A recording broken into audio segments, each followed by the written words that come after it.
পিঠা আর মিষ্টি দই, আম এনেছি, লেচু এনেছি, কাঁঠাল কত কি এনেছি। তোমার জামাই 1 কিলো ওজনের ইলিশ মাছ নিয়ে এসেছে। এই নাও মা, আমিও অনেক কিছু নিয়ে এসেছি, দেখো তুমি নিজেই। আমি তো 2 কিলো ওজনের মাছ নিয়ে এসেছি। হয়েছে হয়েছে, থাক আর বলতে হবে না। এমন করে বলছো মনে হচ্ছে যেন ইলিশ মাছ নিয়ে এসেছো 2 কিলো, এনেছো তো ওই কাতল মাছ। তোমার থেকে আমার বর অনেক ধনী, আমার বরের অনেক টাকা আছে। থাকো তোমরা, আমরা চলে গেলাম। তোমাদের মতো বউ নিয়ে সংসার করতে আমরা আর পারবো না। তোমরা বাপের বাড়িতেই থেকো।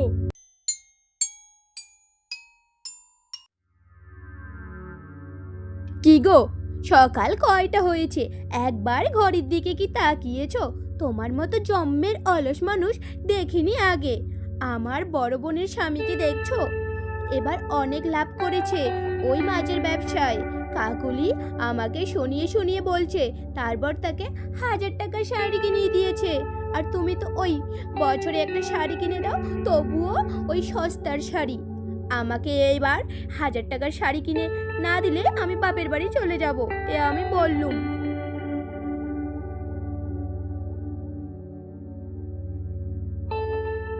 হ্যাঁ, 1000 টাকার শাড়ি বাপের বাড়িতে যা ছিল জানি না, ভালো করে জানি। যত সব আদি খেতা, কাজ করতে করতে আমার শরীরের ছাড় চামড়া উঠে গেল, নিজে একটা প্যান্ট কেনার টাকা নেই। আর ওর যত সব নাটক, এই যত সব হয়েছে ওই ভবানীর জন্য। বউকে 1000 টাকার শাড়ি কিনে দিয়েছে, আর এখন ওর বউ আমার বউকে উস্কাই দিচ্ছে। শ্রাবণী ও কাকুলি 2 বোন ছিল।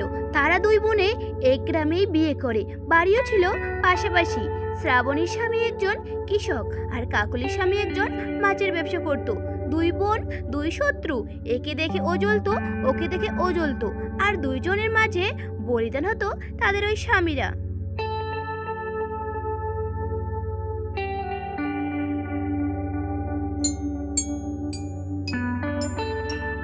এই নাও, খেয়ে উদ্ধার করো আমাকে। সারাদিন চাকরের মতো কাজ করি। নাও, বাড়িতে বউ এনেছো না কাজের মাসি এনেছো?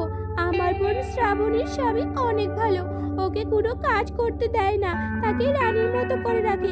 আর এক দেখো আমি চাকরের মতো করে বাড়িতে থাকি। কি বলছো কাকুলি? কালকেই তোমার বোন শ্রাবণীকে দেখলাম মাঠে কাজ করছে, তবুও বলো সে কোনো কাজ করে না। আমার তো মনে হয় ওর থেকে তুমি কম কাজ করো। আমি তো কৃষি কাজ করি না, মাছের ব্যবসা করি, তাই তোমাকে মাঠেও যেতে হয় না। তোমার বোনকে মাঠে যেতে হয় এই রোদে। তুমি চুপ করো, একটাও কথা বলবে না। তুমি আর কি জানো, ওর স্বামীর অনেক টাকা আর ওকে অনেক ভালোবাসে, ওকে দামি দামি শাড়ি কিনে দেয়। আর তুমি তো আমাকে ওই সস্তার শাড়ি, এই বছরে আমাকে দামি শাড়ি কিনে না দিলে আমি বাপের বাড়ি চলে যাবো।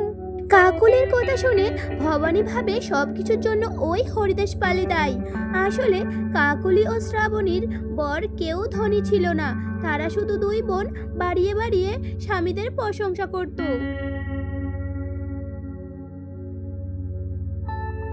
বাসন মাজা, রান্না করা চাকর আমি। আবার মাঠে যা ওই কাকুলির সামনে কত বানিয়ে বানিয়ে বললাম আমার স্বামীর আমাকে কোনো কাজ করতে দেয় না, বসিয়ে বসিয়ে খাওয়ায়। আসলে আমি তো কাজ করতে করতেই মরে যাচ্ছি, আর আমার এই ফর্সা সুন্দর চেহারাটাও কালো হয়ে গেছে। কি সুন্দর আমি ছিলাম, ওই আগের রূপ দেখলে এখনো আমি নিজেকেই চিনতে পাই না আমি যে কে। শ্রাবণীর অনেক শখ ছিল সে ধনী বাড়ির বউ হবে। সুকেসে একটাও দামি শাড়ি নেই, শুধু এই পুরনো শাড়িটাই পরে আছে। কতবার পরেছি তার কোনো হিসাব নেই। আজকে বাপের বাড়ি যাব, ওই বারবার পরা শাড়িটাই পরে যেতে হচ্ছে। কি পরা কপাল নিয়ে জন্ম নিয়েছি, স্বামী একটা শাড়িও কিনে দেয় না। আমার মতো ভাগ্য যেন আর কোনো মেয়ের না থাকে। কাকুলি ও শ্রাবণী দুজনেই আজ বাপের বাড়ি যাবে জামাই ষষ্ঠীর উপলক্ষে।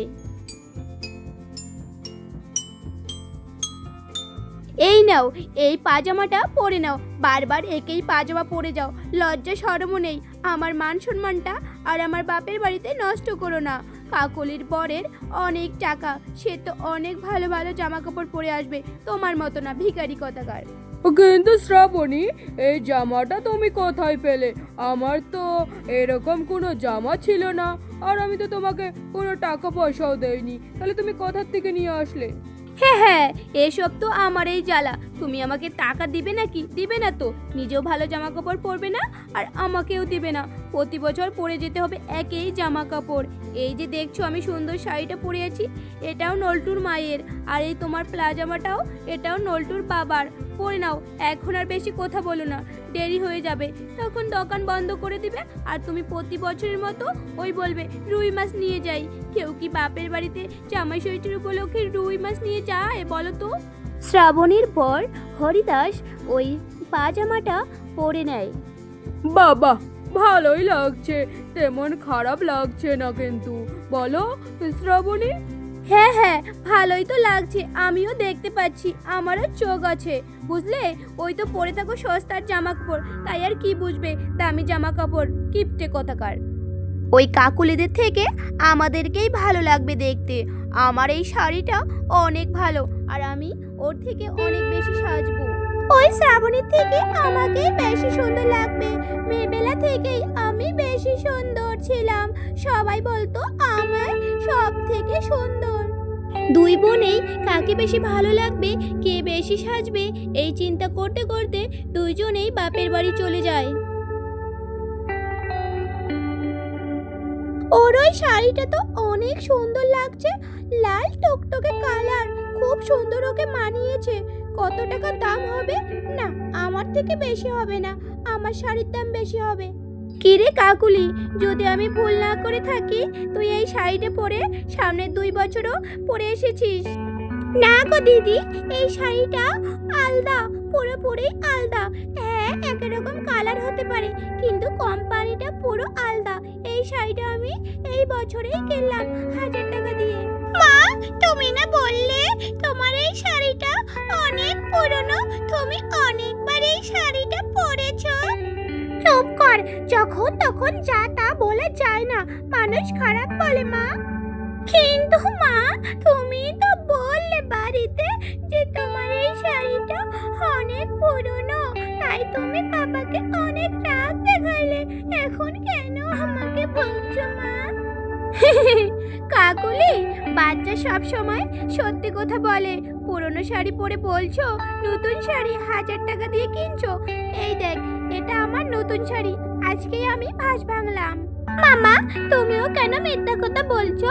এটা তো নল্টুর মায়ের শাড়ি, বাবার ওই পাজামাটাও তো নল্টুর বাবার। চুপ কর, বলছি না চুপ কর, একটাও কথা বলবি না। কেন আমাকে এভাবে বকছো মা? তুমি তো বললে বাড়িতে, আমি তো নিজের চোখেও দেখেছি। না গো দিদি, তুমি না একটু আগে বললে বাচ্চারা সবসময় সত্যি বলে। যতই হোক, আমি কারো ধার করে শাড়ি পরিনি, এটা আমার অভ্যেস না। দুই বোনের বাচ্চারাই সত্যি কথা বললে দুজনে অনেক লজ্জা পায়, কিন্তু তবুও তাদের অহংকার কম হয় না। আসো বাবারা, তোমরা আবার কখন আসলে? আমি ওইদিকে গেছিলাম। আসো, ঘরে আসো, কখন থেকে অপেক্ষা করে আছো। বসো বাবাই, সোনু, তোমরা কেমন আছো? দিদার কথা মনে পড়েনি? হ্যাঁ হ্যাঁ দিদা, মনে পড়েছে তো। আমার তোমার কথা অনেক মনে পড়েছে। আমি কবে থেকে তোমার কাছে আসতে চাই। হ্যাঁ হ্যাঁ দিদা, আমারও মনে পড়েছে তোমার কথা।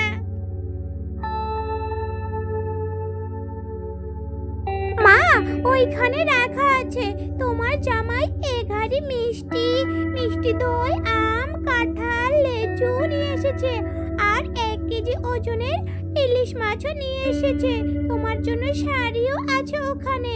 আরো আরো অনেক বাজার করতে চাইলো তোমার জামাই, কিন্তু আমি বললাম না, বেশি কিছু নিয়ে যেতে হবে না, মা এত কিছু খেতে পারবে না।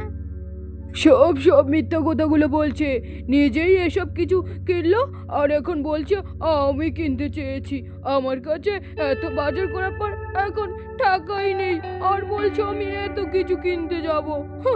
মা, আমাদের ওখানে মিষ্টির হাড়ি আছে, মিষ্টি দই, আম, কাঁঠাল, লেচু, তোমার জন্য শাড়ি, আর 2 কেজি ওজনের একটি কাতল মাছ আছে।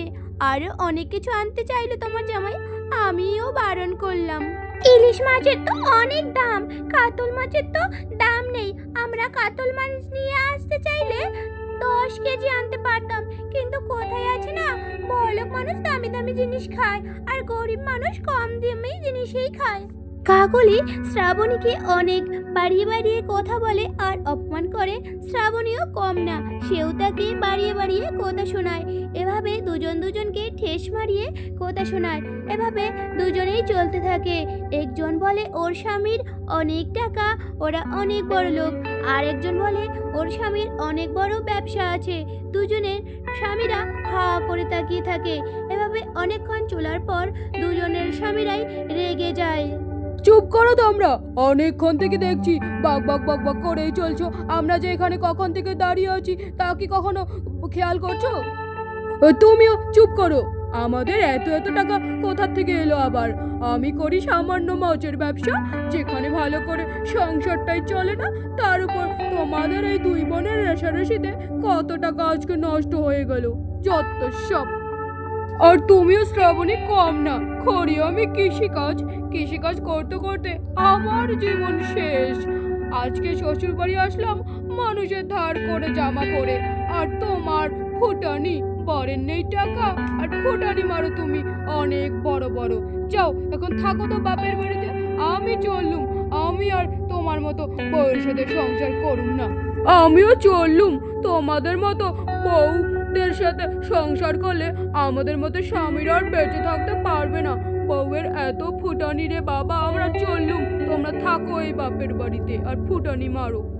কাকলি ও শ্রাবণীর দুই বোনের স্বামীরা তাদের উপর রেগে বাপের বাড়িতে রেখে তারা চলে যায়।